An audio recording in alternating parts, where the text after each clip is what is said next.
is Brandy Cornegay, and I am here with Sarah Dekutowski. Today we are going to be talking about how healthcare organizations will be transitioning once the public health emergency is over.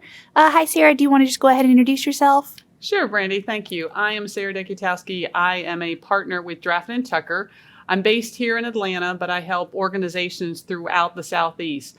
We focus on healthcare organizations and others. I lead our Resource Solutions team, which is that extra set of hands for organizations. So the public health emergency is going to end on May 11th of 2023. What will this look like for healthcare organizations moving forward?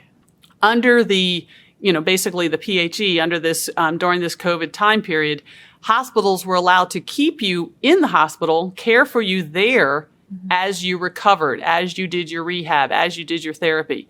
Now, with the public health emergency ending, the hospitals will not be reimbursed for that care in the hospital. They have to find you a bed. They have to work with and try to find a nursing home with available bed, a rehab unit with available bed, and sufficient staff. Sometimes the bed might not be there, but not the staff. And so that's going to be the most difficult challenge that I see, is that flexibility is gone.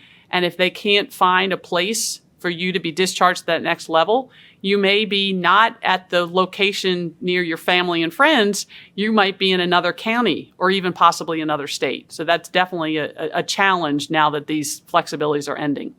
Wow. So it sounds like we are kind of moving in this direction anyway, but can you list the pros and cons of the PHE ending? One of the pros of this public health emergency ending is Medicare has seen fit to extend the ability to continue to have telehealth visits and some of that other virtual care options. In the past, it really wasn't paid for by Medicare, very kind of low, and there was a lot of significant requirements in order to have that happen. Many of the flexibilities around telehealth will be extended through the end of December of 2024. So it will give regulators and others time to kind of figure out how it looks like in the new world, and also to make sure other organizations can get paid for it. And we're hoping the commercial insurance carriers will also kind of step up when it comes to telehealth. That's a definite pro from a positive thing that happened. One of the cons, though, is the policies, the procedures, the paperwork, the fee waivers, and deadlines are not all back in place. And when they were kind of opened up, many of these standards were still maintained by healthcare providers.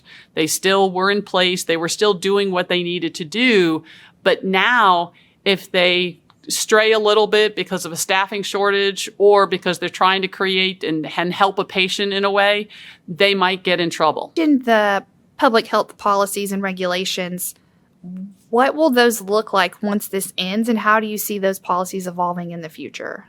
I think overall, what we will see is, healthcare providers have really stepped up during this public health emergency, and they used, everything they had thrown at them. They used innovation, determination, and everything else to kind of continue to take care of the patients.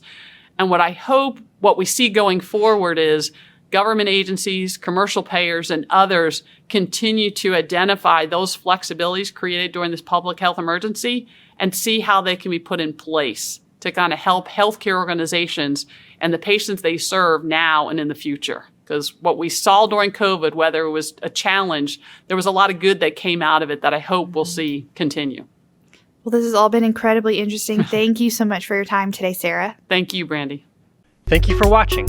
Please subscribe and click the notification bell to be the first to view GSCPA videos. Follow us on other social media for even more society news.